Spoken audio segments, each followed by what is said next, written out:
안녕하십니까. 반갑습니다. 조용철 목사입니다. 우리 이 시간 우리 트렌드를 통해서 성경을 이해하는 그런 시간들을 갖고 있는데요. 한 주간 동안 잘 지내셨습니까? 아멘. 참 많이 그 하나씩 지내는 모든 시간들이 참 감사하고 기쁜지 어떤지 모르겠어요. 전 너무너무 감사하더라고요. 하나님 은혜 가운데. 감사하죠. 이렇게 그쵸. 지난 추석도 이렇게 잘 보내게 해주시고. 그렇죠. 예. 네. 아주 멋지세요. 준비해 오시는 것 같아요. 아이고, 네. 계절별로. 그렇죠. 이렇게 우리가 참 하나님 은혜 가운데 참 감사하고 무엇인가를 같이 이야기를 나눌 수 있다는 자체가 참 큰 은혜인데요. 우리가 바로 그런 부분들 함께 은혜의 자리로 함께 들어가 보도록 하겠습니다.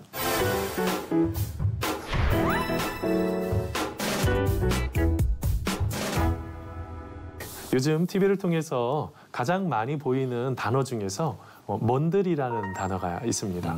먼들이라는 단어 혹시 뭔지 아시나요? 예, 뭐 뭔들 못하겠니 뭐 이런 뜻 아니에요? 정확하게 잘 알고 있습니다. 아니, 갑자기 어떤 제목이나 영화나 드라마의 어떤 제목 중에서 뭐뭐 이즈 먼들이라는 단어들이 갑자기 붙기 시작을 하죠. 특별히 이렇게 아마 어르신들 뭐 먼들 어때요? 뭐 이런 식으로 이 먼들이라는 단어가 참 그런 단어들이 많이 쓰임을 받는데요. 예를 들면 이 먼들이라는 것이 무엇이든지 좋다라는 그런 뜻이 아까 정확하게 우리 패널님 말씀하셨지만 그런 부분들이 그런 뜻이 있는데요. 우리 어르신들을 위해서 조금 쉽게 설명을 하면 이즈는 뭐뭐 동사죠. 뭐뭐이다라는 것인데 예를 들면 치킨 이즈 먼들 이러면 뭘까요?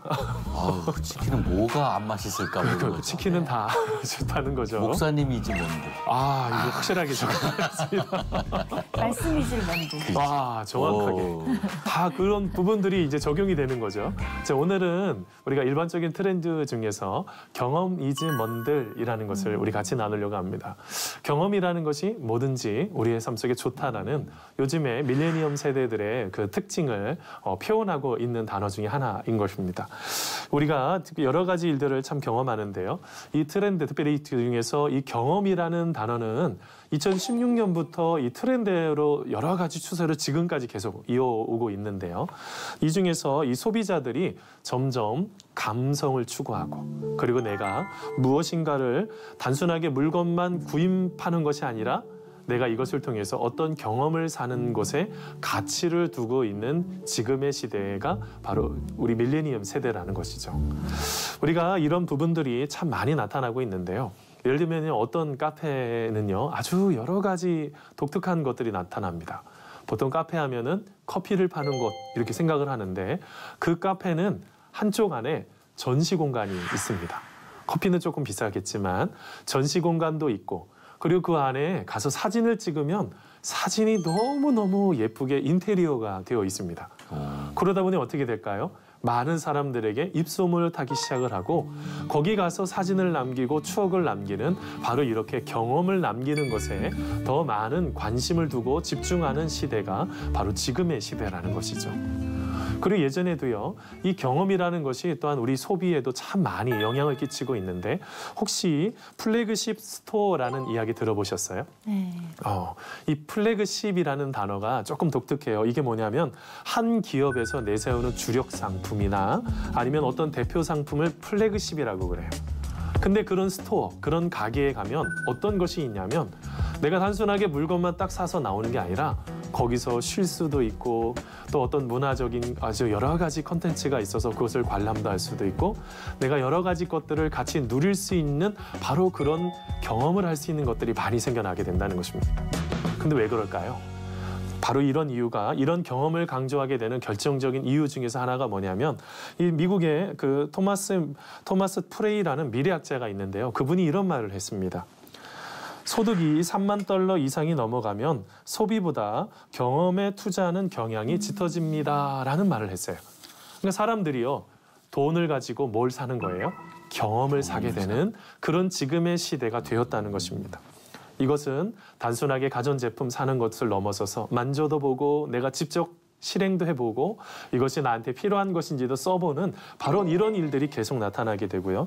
그다음에 이런 것들이 여기를 조금 더 넘어서서 엔터테인먼트, 즐거움까지 같이 그런 부분들을 포괄을 해서 많은 사람들이 기쁨을 누리는 그런 시기까지 지금 가고 있다는 것이죠.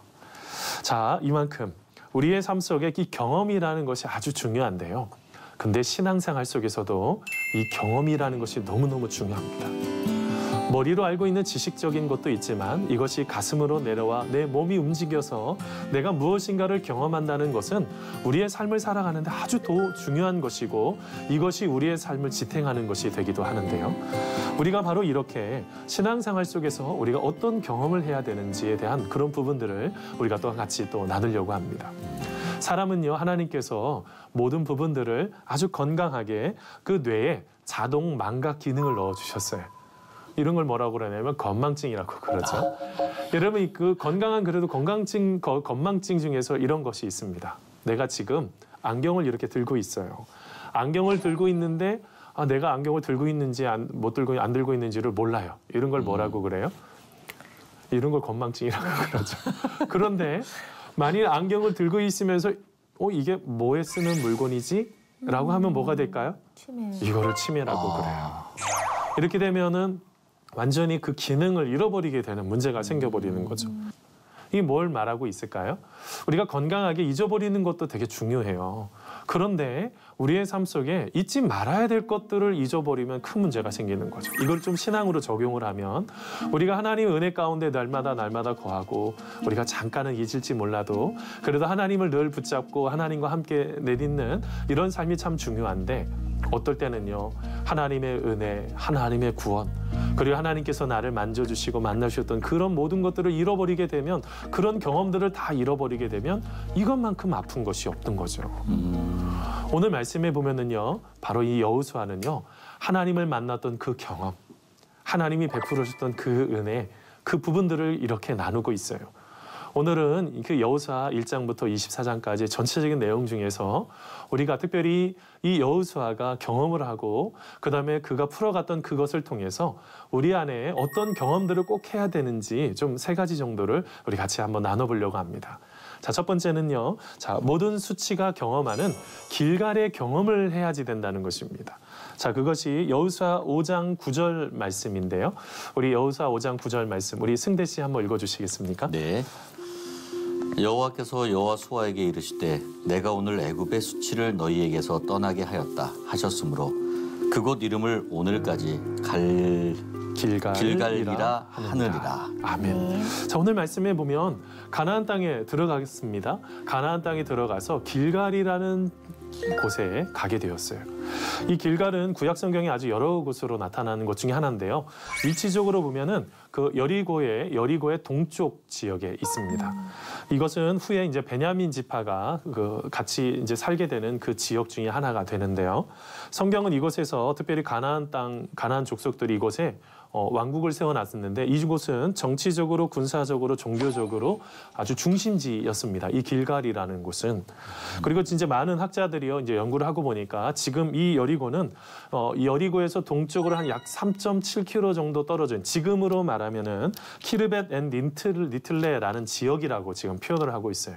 근데 오늘 말씀에 보면 이 길갈이라는 지역에서 오늘 말씀 다 읽진 않았는데요. 아주 독특하게 2가지를 하나님께서 명령을 하셨어요. 하나는 그 요단강에서 그 각각의 지파에 맞춰서 12돌을 그 물속에서 가지고 나오라는 겁니다. 그러면서 돌을 하나를 세워놓으라는 그 명령을 첫 번째를 하나님께서 내리셨습니다. 그게 뭘까요? 우리의 마음속에 있는 수치스러운 것들, 어떻게 보면 우리 인생의 아픔의 일들, 그것을 이렇게 하나씩 꺼내놓고 그 속에 하나님이 함께 하셨다는 것을 바로 설명하는 것이 바로 그 12돌을 지파에 맞춰서 12돌을 꺼낸 것이 바로 첫 번째 하나님의 명령이었고요. 근데 2번째로 지금 읽었던 말씀을 보니까 하나님께서는 또한 아주 놀라운 그 말씀을 좀 이렇게 쭉 읽기 전에 놀라운 또 하나의 명령을 내리세요. 그게 뭐냐면 할례를 행하라는 것입니다. 할례를 행하라는 것은 한마디로 말하면 우리 지금으로 표현하면 포경수술을 하는 것과 똑같은 거거든요. 그럼 몸을 움직일 수가 없는 거예요. 근데 그 일들을 행하라는 것입니다. 왜 그랬을까요? 이제부터 가나안 땅에서 치러야 되는 전쟁은 네가 하는 것이 아니라 하나님이 보호하시고 하나님이 도와주셔야지만이 할 수 있는 곳이기 때문에 바로 그것을 믿음으로 고백하는 바로 그 행동을 하나님께서 2번째로 할례를 행하라고 하셨던 것이죠. 나중에도요, 하나님께서 또 하나님의 여호와의 군대 장관을 보내주셔서 또 지켜주시는 그 이야기가 또 나와요. 왜 이런 일들이 펼쳐지고 있을까요? 우리의 삶은요, 어떨 때는 참 힘들고 어떤 때는 고통스럽고 수치스러운 일들을 우리가 경험할 때가 있습니다. 그러면 그런 일들을 경험하게 될 때 어떻게 해야지 될까요? 우리가 하나님을 철저하게 의지하면 하나님은 그 수치를 어떻게 할까요? 굴려버려 주시는 분이 바로 우리 하나님이시라는 것입니다. 길갈이 그런 뜻으로 바뀌어버린 거예요. 우리의 인생의 고통스러운 것들, 아픔의 것들, 그것을 하나 꺼내서 하나님 앞에 온전하게 올려드렸더니 하나님께서 나의 아픔들, 나의 수치스러운 것들을 다 굴러가시도록 만들어주시는 그런 은혜들을 바로 경험하고 있다는 것입니다. 우리는요, 그것을 꼭 경험해야지 돼요. 우리가 하나님 안에서 우리가 진정으로 거하게 될 때 우리의 상처와 모욕과 수치, 이 모든 것들을 끄집어내서 하나님 앞에 드리면 하나님은 이것을 다 굴려가 하나님의 은혜 가운데로 우리의 삶을 이끌어 주실 줄 믿습니다. 아멘. 바로 이런 자리가 필요해요. 성경 말씀에 다 봐도요, 늘 성공했던 사람 이야기가 아닙니다. 어떨 때 보면은요, 안쓰러운 사람들도 있어요. 베드로요, 그를 처음 불렀던 장소가 어딘지 아세요? 그가 열심히 일을 했던, 물고기를 잡았던 그 배 위에서 불림을 경험해요. 그 다음에 야곱은 어때요? 늘 마음속에 두려워하고 형이 자기를 쫓아올까 봐 두려워서 막 도망갔던 그 루스에서요, 나중에는 이제 베델로 하나님께서 바꿔주시죠. 바로 그곳이 또한 그런 곳이고, 더 나아가서 사람의 눈길조차 부끄러워서 이게 내가 가야 되나 라고 생각했던 이 수가성이라는 그 지역도 바로 그의 삶 속에 이 길갈과 같이 수치가 다 굴러가는 그런 놀라운 믿음의 장소였다는 것이죠. 무엇이 중요합니까? 우리의 삶 속에요, 아픔들, 어려움들 다 하나님 앞에 내어 맡기는 거예요. 이사야 43장 18절에 보면요, 이런 말씀이 있습니다. 너희는 이전 일을 기억하지 말며 옛날 일을 생각하지 말라라는 말씀이 있어요. 근데 여기서 옛날 일을 생각하지 말라라는 것이 이 영어 성경으로 보니까 이게 이렇게 되어 있어요. 과거에 머물러 있지 말라, 이렇게 번역을 할 수 있어요. 이게 뭘 말하고 있는 것입니까? 우리는 너무 과거라는 것에 자꾸 얽어매어져 있어요. 이것을 좀 자유롭고 우리가 이것을 좀 넘어서는 이 부분들이 필요한데, 오늘 말씀에 왜 하나님께서 이제는 과거에 얽매이지 말고 옛날 일도 생각하지 말고 왜 이렇게 현재를 향해서, 미래를 향해서 나아가라고 말씀하실까요? 하나님이 도와주시기 때문에 그러합니다. 하나님이 꼭 붙잡아 주시기 때문에 그러합니다. 우리의 삶 속에 진정으로 우리의 모든 것들, 그 수치스러운 것들 다 하나님 앞에 내어 맡겨드릴 때 우리 주님께서 그 모든 것들이 다 굴러가 기쁨으로 온전하게 하나님 앞에 서는 그런 은혜 가운데 우리가 거하게 될 줄 믿습니다. 또한 두 번째로요, 우리가 경험해야지 되는 것이 있어요. 자, 두 번째로 경험해야 되는 것이 뭘까요? 하나님이 만나주시고 축복을 주시는 실로를 경험해야지 됩니다. 자, 오늘 말씀, 자, 여호수아서 18장 말씀인데요. 여호수아서 18장 우리 1절, 2절 말씀인데, 우리 이 말씀은 조금 길지만 우리 소희 씨가 한번 찾아서 한번 읽어 주시겠습니까? 여호수아서 18장 1절, 2절 말씀입니다. 네. 이스라엘 자손의 온 회중이 실로에 모여서 거기에 회막을 세웠으며 그 땅은 그들 앞에서 돌아와 정복되었더라. 그러나 이스라엘 자손 중에 그 기업의 분배를 받지 못한 자가 아직도 7지파라. 아멘. 아멘. 우리가 삶을 살다가 보면 혹시 4가지 만남이 있다는 얘기를 들어보셨나요? 그 중에서 하나가 생선 같은 만남이죠. 이 만남은 어떤 만남일까요? 가장 잘못된 만남인데, 늘 만나면 만날수록 생선은 어떤 냄새가 나요? 비린내가 나죠. 아, 더 이상 같이 있고 싶지 않다라는 그런 만남이 있고, 두 번째는 가장 조심해야 할 만남 중에 꽃송이 같은 만남이 있다고 그래요. 꽃송이는 어떨까요? 가시가 있어요. 거기에 가시가 있어서 누군가를 찌르고 아프게 하는 그런 만남도 있고요. 그 다음에 또한 시간이 아까운 만남이 있다고 합니다. 그게 뭐냐면 지우개 같은 만남이죠. 그냥 무엇인가를 지워버리면 금방 지워지는 것과 같은 그런 만남이 있고요. 그런데 가장 소중하고 가장 아름다운 만남이 있다고 합니다. 그 만남이 뭘까요? 손수건과 같은 만남이라고 그래요. 누군가 함께 아파하고 누군가 함께 눈물을 같이 닦아줄 수 있는 바로 그런 손수건과 같은 만남이요. 혹시 우리 승대 씨 혹시 그런 만남을 갖고 있는 분들이 혹시 있으세요? 예, 맞습니다. 아, 네. 그러니까 아무래도 고생을 좀 많이 같이 한 친구들이 많아서 그렇죠.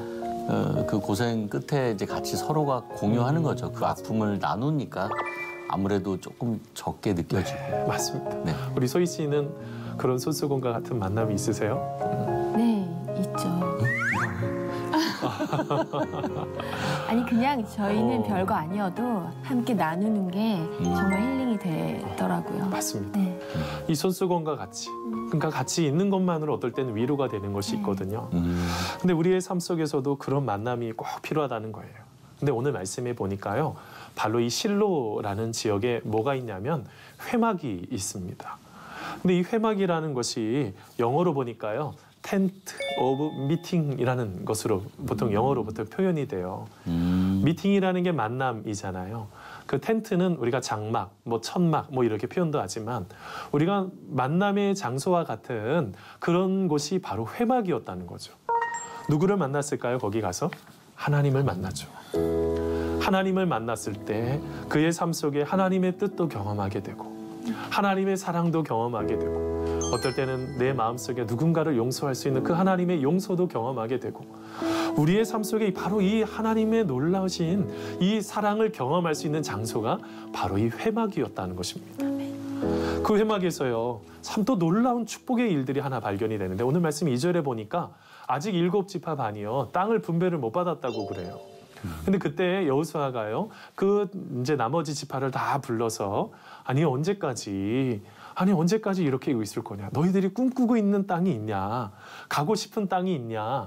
한번 그 부분들을 그려봐라. 그렇게 하면서 나중에 그 모든 정탐꾼들이 다 가서 그려갖고 옵니다. 근데 나중에 어떻게 되는지 아세요? 그려갖고 오는 대로 하나님께서 다 주시는 거예요. 아멘. 그러니까 이 회막은요, 또한 축복을 누릴 수 있는 장소라는 것이에요. 우리의 삶 속에서는 바로 이런 회막과 같은 곳이 필요합니다. 내 아픔이 있을 때 내 모든 것들을 만져주시고 위로하시는 그런 은혜도 경험하고 나의 삶 속에서 어떻게 하나님의 뜻 가운데 거해야 될지 알지 못할 때 그런 또한 축복을 누릴 수 있는 바로 그런 회막과 같은 그런 경험이 우리 가운데 필요한 것이죠. 근데 또한 그런 장소가 또 하나가 있어요. 바로 나중에 예수님께서 십자가에 못 박히시는 바로 골고다의 언덕이 또한 그러한 장소입니다. 많은 사람들이 여인들이 쫓아다니면서 예수님을 따랐던 여인들이 울었죠. 그러면서 어떻게 보면 그 십자가에 달린 그 모습을 지켜보면서 안타까워했지만 바로 그것은 하나님의 사랑이 나타나는 곳이고 하나님의 공의가 또한 나타나는 곳이기도 했습니다. 바로 그 십자가가 있어서 바로 우리를 향한 하나님의 뜻이 하나님의 놀라우신 사랑이 결정적으로 이루어질 수 있었던 바로 그 장소가 바로 그 십자가였던 것이죠. 우리는 우리의 삶을 살아가는 데 있어서 하나님은 한 사람 한 사람들을 통해서 바로 그런 놀라우신 하나님의 사랑을 깨우치고 하나님의 사랑을 나누어주는 바로 그런 사람이 되기를 우리는 하나님은 원하고 계십니다. 그런 은혜의 장소, 그런 실로와 같은 귀한 장소를 우리가 늘 경험하는 우리가 되기를 간절히 소원합니다. 마지막으로요, 한 가지 더 경험해야 되는 것이 있어요. 그게 뭐냐면 우리의 삶을 결단하는 세겜과 같은 장소가 우리 가운데 필요하다는 것입니다. 자, 오늘 말씀 여호수아서 24장 1절 말씀인데요. 우리 그 부분 우리 승대 씨 한번 읽어 주시겠습니까? 네. 여호수아가 이스라엘 모든 지파를 세겜에 모으고 이스라엘 장로들과 그들의 수령들과 재판장들과 관리들을 부르매 그들이 하나님 앞에 나와 선지라. 아멘. 자, 오늘 말씀에 보면 이제 여호수아서 24장 말씀은요, 어떻게 보면 여호수아에게는 고별 설교와 같은 곳입니다. 그의 인생의 마지막에 회고하면서 하나님 앞에 감사하고 그러면서 나중에 우리 가족은 절대로 하나님만 섬기지 내가 다른 우상을 섬기지 않겠다라고 하면서 결단했던 것이 바로 이 세겜이라는 장소입니다. 근데 이 세겜은요, 참 이전에도요 놀라운 결단의 장소이기도 합니다. 이곳은 아브라함이 가나안에서 첫 예배를 드렸는데 그것이 세겜이라는 지역이에요. 세겜이라는 지역에서 바로 하나님 앞에 예배도 드리고 아까 말씀드렸던 수가성 여인이 있었던 그 지역이 바로 세겜이라는 지역입니다. 그런데 이 세겜이라는 지역이 왜 이렇게 중요하냐면 이스라엘 백성들 가운데 이렇게 중요하냐면 이 세김이라는 지역은 이 이스라엘의 남과 북으로 갈라져 있는데 이 등줄기가 꼭 산맥으로 이렇게 등줄기가 같이 갈라져 있는 것입니다. 근데 이게 되게 재미난 게요. 이 세김이라는 것이 꼭 어떤 뜻이냐면 어깨라는 뜻이 있어요. 이 양쪽에 어깨와 같은 그런 뜻이 있죠. 그런데 이 세김이라는 지역의 남북으로 두 어깨와 같이 갈라져 있는 곳인데 북쪽에는 여호수아와 함께 이렇게 왔던 이스라엘 사람들이 이 저주를 선포하는 에발산이 있고 남쪽에는 축복을 선포하는 그리심산이 자리를 잡고 있는 지역이 바로 이 세김이라는 지역입니다. 근데 이 세겜은요, 이 축복과 저주의 한가운데 있는 지역이 세겜이죠. 그렇다고 한다면 우리가 지금 선택하는 것이 어떨 때는 우리의 삶의 축복으로, 어떨 때는 저주로 나타나는 바로 그것이 나타날 수가 있다는 것이죠. 그래서 우리가 무엇인가를 선택하고 결단을 내릴 때 상당히 조심해야 되는 부분들이 바로 거기에서 나타날 수가 있는 것입니다. 예를 들면 우리는요, 늘 세겜이라는 앞에 서 있어요. 지금 내가 하나님이 기뻐하시는 것을 선택할 것인지, 내가 기뻐하는 것을 선택할 것인지, 하나님께서 우리의 삶 속에 그 하나님이 주시는 그 뜻을 따를 것인지 아니면 내 뜻을 따라갈 것인지, 이 모든 것들이 우리의 삶 속에 늘 나타나요. 어떠세요? 어떨 때는요, 잘못된 선택으로 아파하고 힘들어할 때가 있어요. 그러면 어떻게 하면 될까요? 우리의 모든 삶을요, 선택의 순간에 그냥 결정하지 마시고 우리의 삶을 이끌어 주시는 성령님께 그 모든 것들을 내어 맡겨주시는 것입니다. 성령님은요, 어떨 때는 강력하신 다이나마이트 같이 아주 강력한 분이시기도 하지만 어떨 때는 부드러우신 우리의 삶을 아주 아름답게 잘 다독여 주시는 분이시기도 하세요. 그것을 볼 수 있는 게 로마서 8장 26절 말씀인데요. 제가 읽어드리도록 하겠습니다. 이와 같이 성령도 우리 연약함을 도우시나니 우리는 마땅히 기도할 바를 알지 못하나 오직 성령이 말할 수 없는 탄식으로 우리를 위하여 친히 간구하시느니라. 아멘. 우리의 연약함을 어떻게 하신대요? 도와주시겠다는 거예요. 우리의 연약함을 도와주실 뿐만 아니라 우리가 어떻게 해야 될지 못할 때 말할 수 없는 탄식으로, 그냥 막 울부짖는 그런 탄식하는 마음으로 우리들 한 사람 한 사람을 위해서 기도해 주시겠다는 거예요. 아멘. 그렇다고 한다면 우리가 성령님을 의지하고 그 모든 것들을 붙잡고 나아가게 될 때 우리의 선택이 아름다운 선택이 되지 않겠습니까? 아멘. 사랑하는 귀한 우리 시청자 여러분, 우리는 세겜과 같은 선택의 결단의 순간에 늘 서 있습니다. 우리가 그때마다 성령 하나님을 철저하게 의지하고 모든 것들을 하나씩 하나씩 하나님 앞에 내어 맡기고 아름답게 세워가는 우리의 모든 삶이 되기를 간절히 소원합니다. 네. 제가 말씀의 결론을 맺히면서요, 티모시 페리시가 쓴 4시간이라는 책이 있어요. 그 책에 보면 뉴 푸어와 뉴 그다음에 리치가 나타나는데요. 뉴 리치라는 것은 예를 들면 우리가 삶의 여유를 가지고 우리의 모든 것들을 바라보는 그런 사람들이 있다는 것이에요. 예를 들면 돈이 많지 않아도 내가 지금 가지고 있는 것에 행복하고 기쁨을 누리는 사람들은 뉴 리치라는 것입니다. 그런데 뉴 푸어가 있다는 거예요. 중산층인데 돈도 내가 어느 정도 좀 있고 내가 무엇인가를 살 수 있음에도 늘 원망하고 불평하고 나는 안 되나? 라고 하는 사람들이 있다는 것입니다. 누가 행복할까요? 뉴리치가 더 행복하죠. 그 속에서 긍정적으로 보고 하나님이 나와 함께 하시는데 내가 지금 없는 것도 있지만 나와 하나님이 나와 함께 하시니 나의 인생 가운데 기쁨으로 감사함으로 설 수 있어 라고 믿음으로 나아갈 때 바로 하나님 안에서 다시 태어나는 바로 우리의 인생이 모든 것들이 다 뉴 리치가 될 수가 있다는 것, 부유한 사람들이 될 수가 있다는 것입니다. 바로 우리의 삶 속에서 그런 은혜들을 경험하는 우리가 되기를 간절히 소원합니다. 네. 우리의 삶 속에 참 많은 경험들이 필요하죠. 이런 경험들 하나씩 하나 실제로 보면요, 다 필요한 경험들이에요. 우리가 늘 그런 경험들 꼭 해주시고 우리의 삶을 아름답게 세워가는 우리가 되기를 간절히 소원합니다. 네. 자, 한 주간도 승리하시고요. 저는 여기까지입니다. 감사합니다. 감사합니다. 고맙습니다.